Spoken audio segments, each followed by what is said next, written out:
Hello and welcome to episode 13 of the No Bullshit Property Podcast, brought to you by CERT Property. I'm Paul. Oh, I was keen to go first there. I'm Howard. And today we'll be talking to Harry Dhaliwal from Step Places. Before we get started with this episode, just a quick reminder to check out certproperty.co.uk, where you can find the latest UK property news, downloadable industry guides and much more to help you on your investment journey. So thank you for joining us, Harry. So for those of you who don't know you, do you want to give us a quick introduction to who you are and what Step Places do?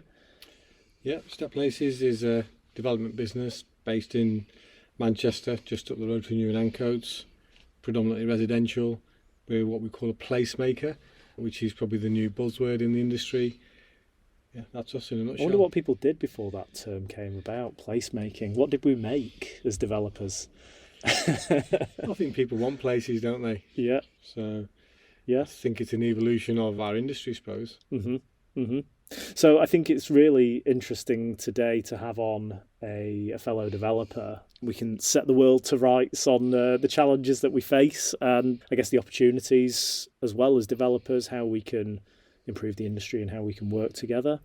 But before we get into that, do you want to go through the latest industry news for the month? Certainly do. So on the 17th of May at the UK's biggest digital transformation event, Manchester set out its target to increase its status as a world-class digital destination over the next 3 years. So basically what this means is they've refreshed the blueprint for 23 to 26. So with the economy going from strength to strength and unprecedented growth in investment and recognition of Manchester as a global hub and a digital city of the future. So what does this mean? Well, the region's strategies put people, environment and place at the forefront of plans, improving the lives of residents and for people and communities to feel empowered by the opportunities a digitally fuelled city brings. So I thought that was quite apt given we are talking about building communities. Places. Yeah, the other big industry news, we had the latest update from Rightmove in terms of property prices, and Rightmove have indicated that the average price of properties listing on the portal have jumped by 1.8% in May, which is a new record for average house prices across the UK and really continues the trend of the higher level of market activity that we've seen since the start of the year, despite all of the news that we've had. That's in contrast to Zoopla's overall last 6 months index, which shows that prices have actually fallen over the last 6 months, but good to see that trend's reversing. Beyond that as well, agreed sales are just 3% lower than what they were pre-pandemic, sort of the most recent normal market conditions. So not only are we seeing a lot of activity in terms of properties coming to market, but a lot of sales. I don't know how you're finding things on yours. Obviously, you do quite a lot of residential sales in local markets nearby. Are those figures sort of being borne out on what you're seeing? Yeah, I think I concur with that. I think we've seen a recent lift, especially during the month of May. So, yeah, I think that's pretty accurate. There's been a lift in the market, yeah. Yeah. Interestingly, the Rightmove report said that most of the price rises and confidence appeared to be in the lower and middle market sectors, and actually the higher end of the market was still struggling, or there wasn't as much demand there. So yeah, again, I guess you don't really do that much that's higher end out there. No, we tend to be more focused around the sort of first time buyer and the sort of mid-market sort of sector. So at the moment we're probably more focused around the first time buyer. But that said, we've got a few mid-market properties down in South Manchester and we've seen good activity on all fronts. Yeah, good.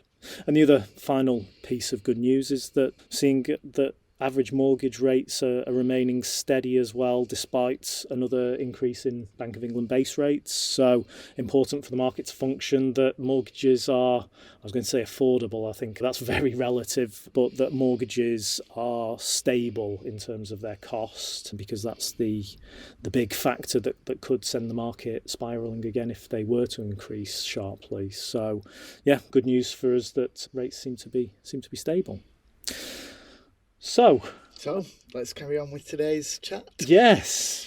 So I think a good starting point, Harry, would be your backstory. Love a backstory. So how did you get into the game? And every time I say step places, I want to call them First Step, because that was obviously the name that I was most familiar with. Correct. But you're no longer at First Step stage. So how did you go from First Step to Step Places? So we're now in the second step. No, the business was actually set up in 2008, height of the economic crash, the credit crunch as some people refer to it as. And at that time I had a desire to get into development. From my estate agency background, I was kind of sort of drifting into that sector, and ultimately I also knew that the first time buyer represents actually most dynamic part of the market. They're the beginning of a chain. So the business was called First Step Group, which it still is. The trading name has changed to Step Places. So essentially that was the market we were aiming at: first time buyers, key workers, and trying to sort of focus on that area. Key workers are great. Hospitals, schools, universities don't close down, they're recession proof. So you thought, well, they're a good sector to aim at. So we used to roadshow around various key worker large employers. So that was the kind of evolution. Then we did some mid-market stuff, and then within all that we would put things like allotments and communal green areas and other sort of amenities within the scheme. And that's why we sort of, about 7 or 8 years ago, we had a rethink. We thought we're no longer first time buyer business, we do a lot more.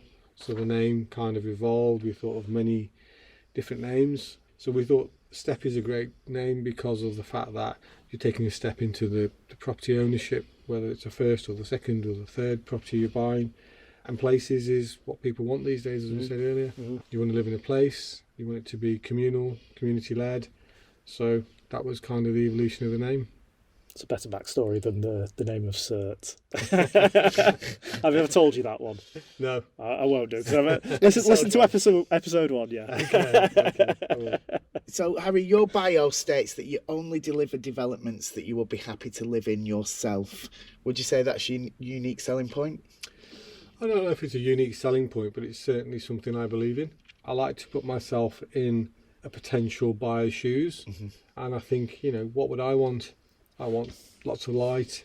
I want a nice quality property. I want a bit of, contemporary design.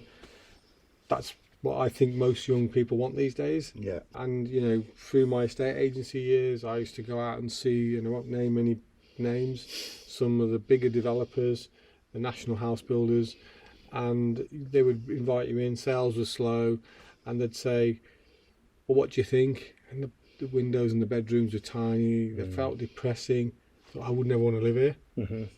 I couldn't afford to say that to them, and I would just say, well, maybe renting, maybe you can find an investor to buy this property and they'll rent it out. Renters don't particularly have, I suppose, and saying that, I think the market has changed in the rental market, but back then renters weren't as fussy. They might live there for 12 months or 2 years.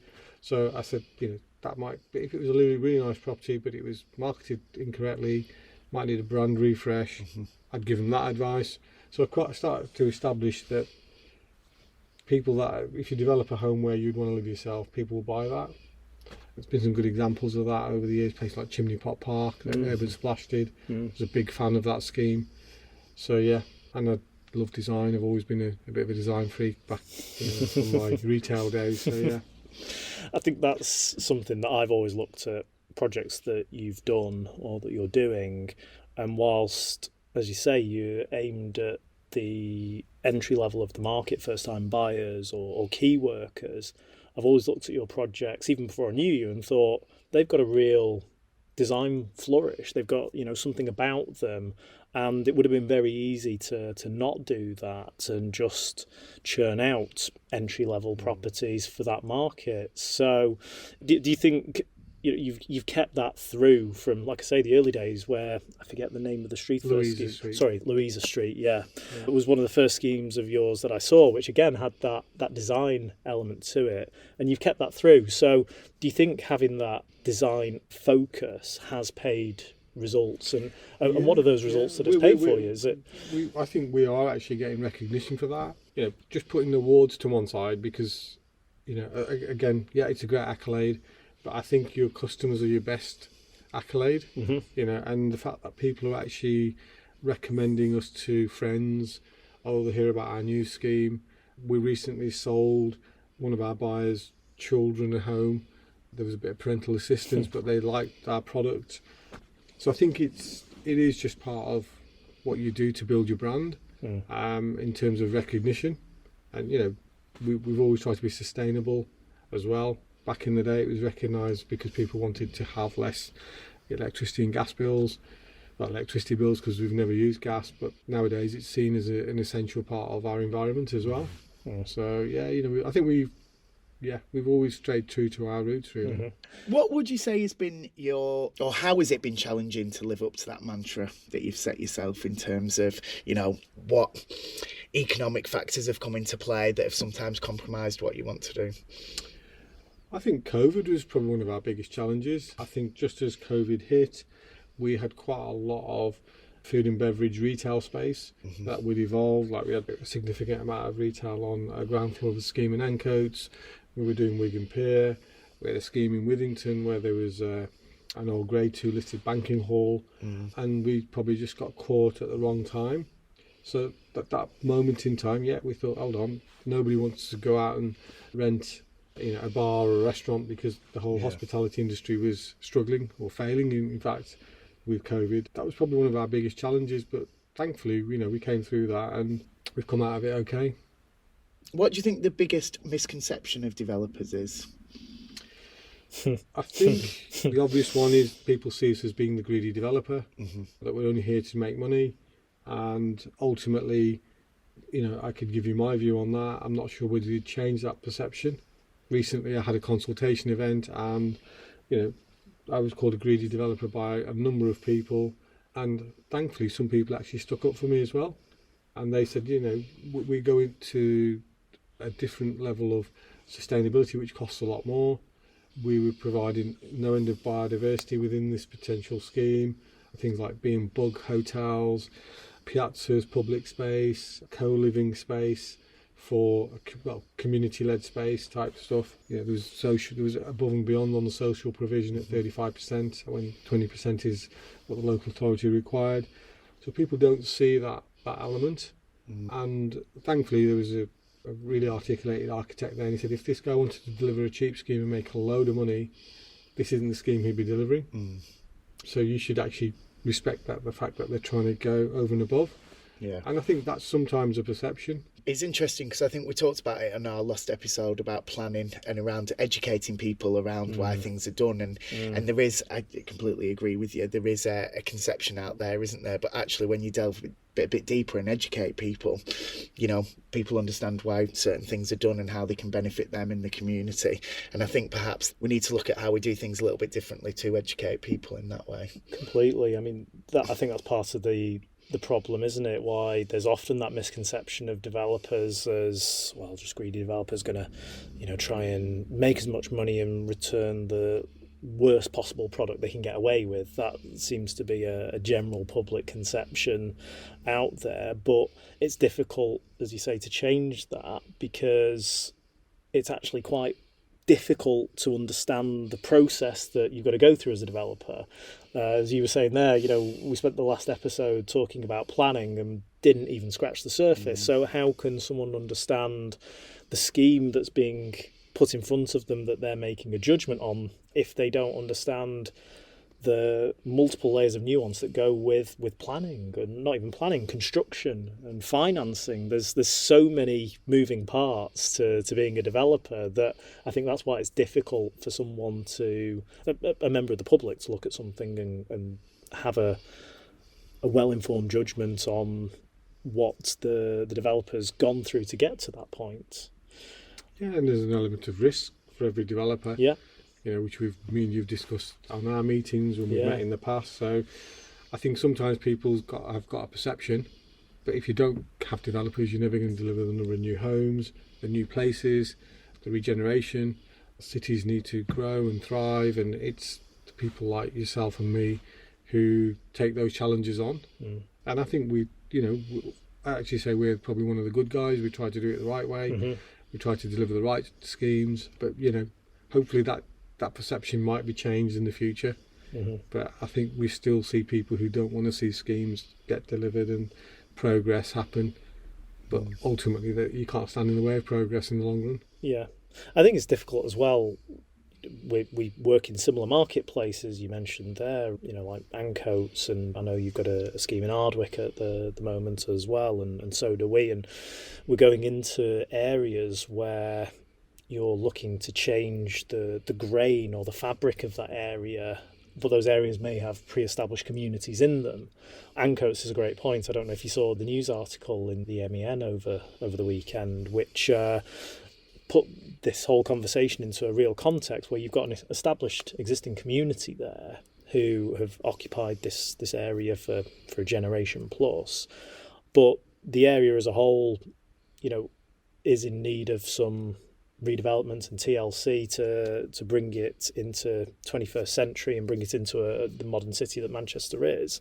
And it's trying to balance those competing interests and, I suppose, perspectives of, you want to create the facilities for a new community, but how do you also integrate that with what the existing community feels like they need, and also integrate those new people coming into that area with that existing community. And I think that's a challenge in terms of perspective as a developer, particularly working in these regeneration areas. It's not like we're going into super high value areas and building luxury homes. And as you said before, what we're trying to do is create homes for first time buyers or renters or key workers, and therefore working in these areas where there's these competing interests.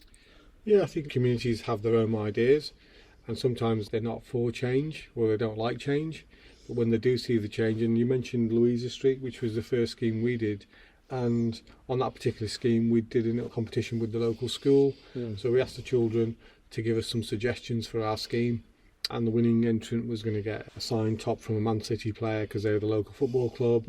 And we got some fantastic responses, but every single one, bar a couple of kids, said you need to put security cameras. So there's already an embedded perception. When the scheme was delivered, we started to see a bit more local pride. So for me, that is regeneration. People are seeing, well, there's a whole new community moving in here.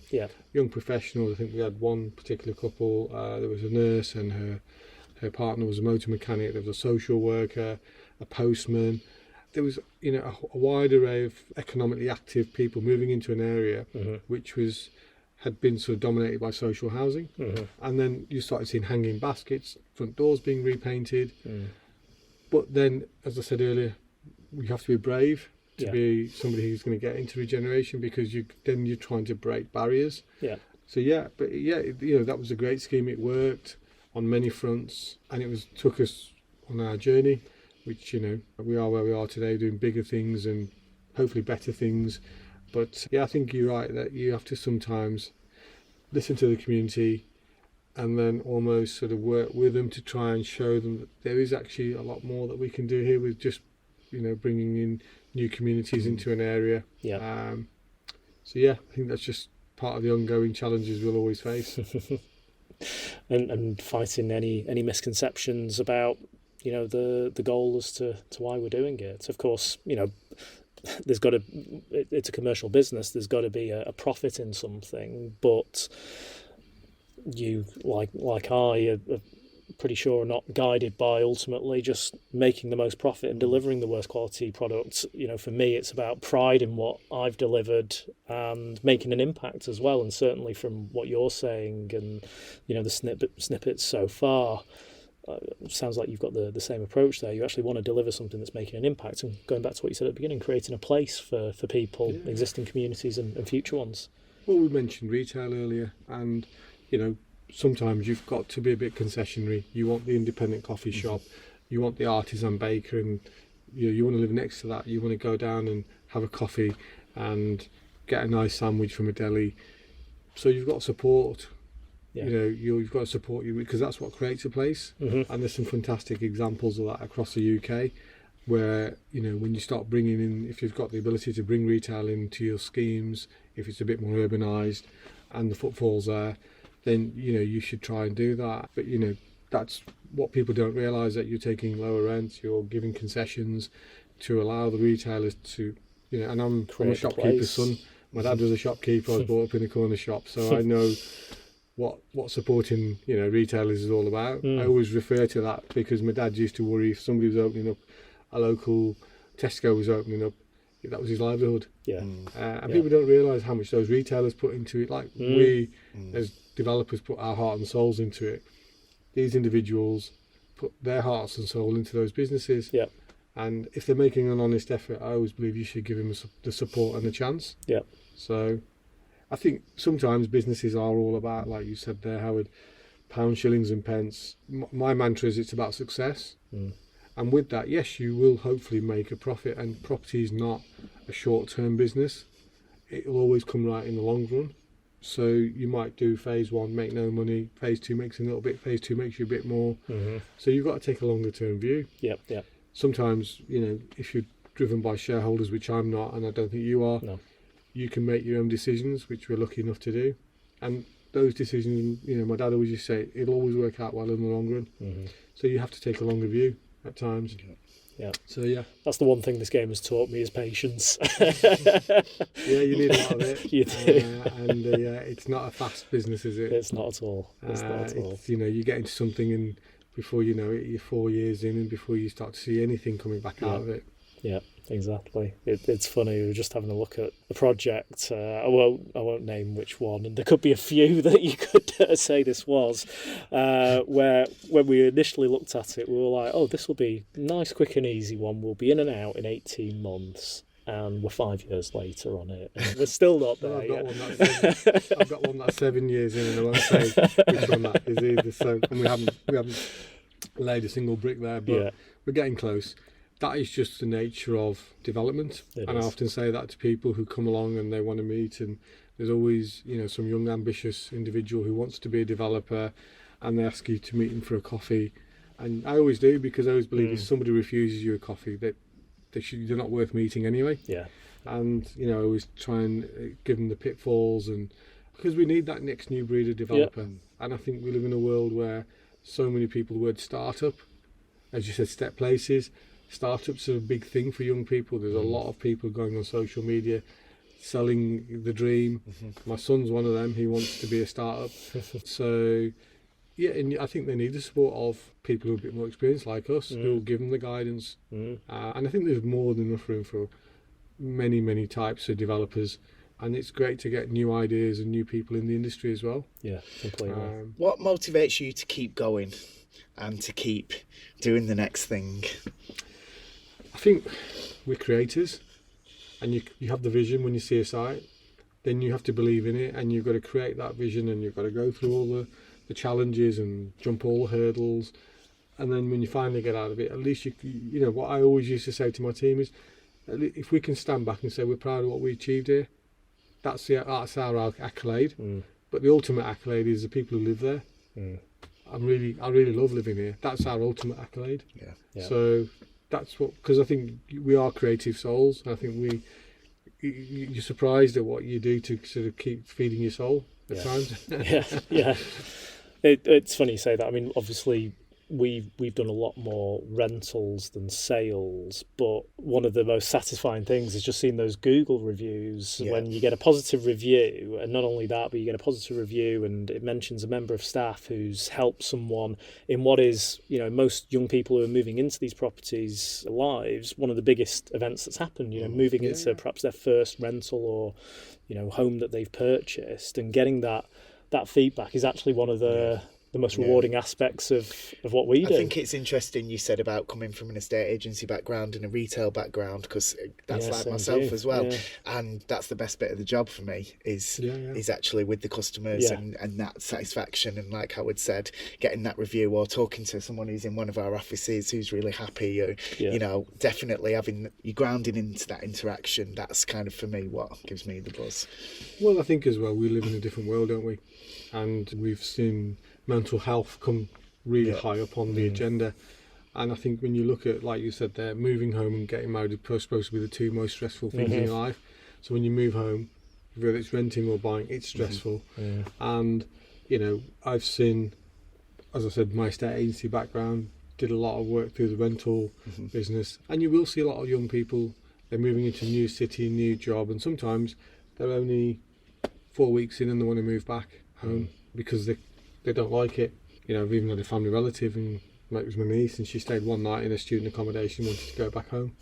So I think we're more accepting of that, and we're more open. And I think like ultimately, like businesses, if you're approachable and people feel they can talk to you, they'll obviously give you the thumbs up on social media. And we used to get flowers and cards, and I'm sure you guys get the same, and thank yous even from parents, because we'd helped out with sometimes their kids, or sometimes you're just supporting them genuinely because you feel that there could be a couple of sharers and they fell out, and you get somebody coming into your office with tears, and you could easily be very mercenary and say, well, sorry, it's not our problem, but we try and work it all out and try and see if there was a solution. And so for all our listeners, we're not just property developers. we're social workers as well. But it's the truth, isn't it? Absolutely. It is. Yeah. Well, that's it. We are dealing with the most important space for people, their homes. So doing that without any compassion, we're talking there about the places you create, you can feel the compassion in that, but you've also got to deal with the customers in that way. And I think that's something that some developers do miss, is it is very transactional for a lot out there, where I've experienced it buying off plan myself and seen it with others, where if you buy property off plan, it's almost like, give me some money, I won't speak to you for a year, and then give me some more money and then see you later. And it shouldn't be like that, because whether it's a buy-to-let investment or a home, like, it's a significant size purchase, but more specifically, if it's someone's home, there's so much emotion involved that you've got to be compassionate like that, and you've got to have the human element and be that social worker at some times for the person who's put their faith in your product. Yeah, and like you said there, well, customer service is key, and it starts from that customer journey, and the customers are king in the end for every business, whether it's property developer or a greengrocer. It's those people who come in and make your business what it is. Yeah, indeed. So always tend to talk about challenges as developers. I'm going to skip that one for a moment, because we've got too many to talk about as SME developers. What are the opportunities we have as SME developers? Obviously there's the big house builders and big national developers and much larger scale developers who probably have more visible opportunity to shape a place, who are undertaking much wider scale regeneration. We're doing it on a smaller scale, but what are our opportunities to whatever in whatever direction you want to take that, in terms of either shaping places or shaping thoughts? What's good about being an SME developer? Well, I think net zero carbon's high on the agenda. I think as we've still not really got to grips with it as an industry. And obviously there's a cost implication to that, which, when you start to deliver passive homes, which are great for the environment, great for the homeowner, I think the industry needs support in that direction. I think the government should be incentivising.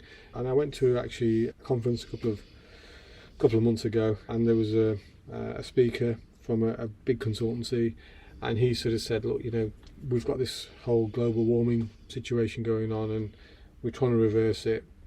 We're not doing enough. And I think he mentioned a figure of something like $124 trillion would solve the problem, but there just isn't, that kind of money doesn't exist. But he reckons the finance markets, if people were incentivised to open businesses, offices, and their companies were given cheaper lending, and that was given support by the government to say, well, we'll incentivise you to become a net zero carbon business, whether it's a motor manufacturer or whatever the business is, then all of a sudden you've got a swing of the pendulum. The finance markets have to recognise that, because we're driven by finance. Without that, we can't develop our schemes. So I think in the end, that's a big one.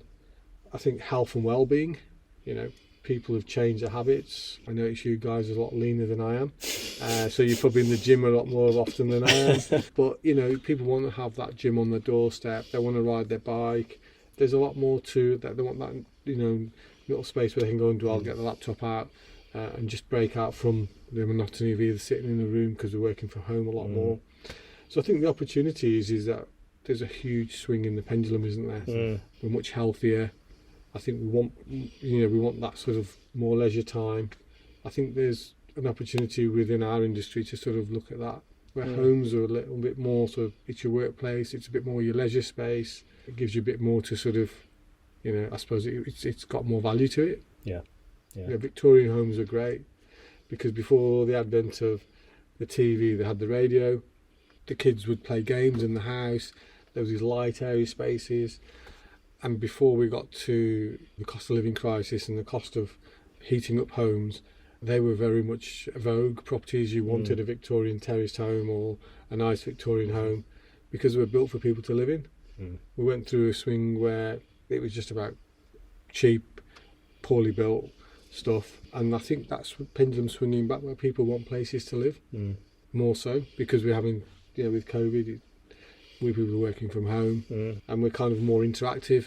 You talk to a lot of your friends on your mobile and on social media, and gaming is massive for younger gen. I had my son who's 30 and my stepson who's 27, and they had a massive conversation about gaming, and I was like amazed that they're still playing on the PlayStations at their age, but they said, no, you're out of touch, Dad. Yeah. So it's all done in the home, isn't it? Yeah. Yeah. And people don't, I think, just adding on to that, and Ancoats being a good example, and you said earlier about independent retailers and things, people don't want to go out and do everything in one place anymore. They want it near the homes, they want to have experiences. I was walking around Ancoats on weekend, and all these independent bakeries just have queues for miles down the road. It's unbelievable. And when you first saw there was the third one open and the fourth one open, you were like, how is this going to be sustained in such a small neighbourhood? But it is just how that lifestyle has changed, and people's choices of how they want to spend their time and their money has changed as well. We've had generations, was it Y, come through, X and Z, X, Y and Z, and we're seeing Z now, and I think, you'll see another evolution beyond that. Yeah. You're seeing, autonomous cars, and I think in my lifetime, I'm 55, I've never seen so much technology and change. In the last 10 years, it's probably been the biggest change I've seen. Yeah. And I enjoy looking at it and sort of learning about it and thinking, well, how do I apply that to our industry? Yeah. How does that work for us? Yeah. So, it's interesting. Yeah. AI-enabled homes. Yeah, absolutely. It's coming up soon. Yeah. That wasn't like a big reveal. We've got an AI-enabled home coming up, but it's going to happen somewhere. I mean, I think it's been a fascinating conversation. It's good to hear from someone who's got such a like-minded mindset in terms of their approach. And I know there's a lot of things that we have parallels in, and that's why I thought it'd be good to have you on here. Final thoughts or final sort of bits of what's next for Step Places, and any ambitions or goals that you want to hit over the next few years. I think we've got a good pipeline of opportunity. We're looking to do our first net zero carbon scheme, hopefully in the near future. Nice. That would be a big one for us. And, we're focused on sort of moving and shifting our sort of, direction into the net zero carbon, because I do think that's where the industry has to be. I know local authorities are sort of putting, the marker down and saying we want, this city to be net zero carbon city by 2040, 2035. Car industry is following suit. So I think, that's something I'm really looking forward to. I think you've got to embrace those challenges. So, that's probably my thing to look forward to for the next 5 biggest challenges, and, biggest opportunities come out of those, as I always say. Yeah. Watch this space. Yeah. More of the same, but keep doing it better. Hopefully. We try. Great. Well, thank you for joining us, Harry. Thank you very much, guys. Thanks for inviting me. Yeah, it's been an absolute pleasure. Thank you. Thank you. So thanks for tuning in to the No Bullshit Property Podcast. If you liked this episode, let us know on Instagram. Our handle is @CERT_property. Let us know what you'd like to see more of, but you can also find the latest UK property news, downloadable industry guides, and much more at certproperty.co.uk.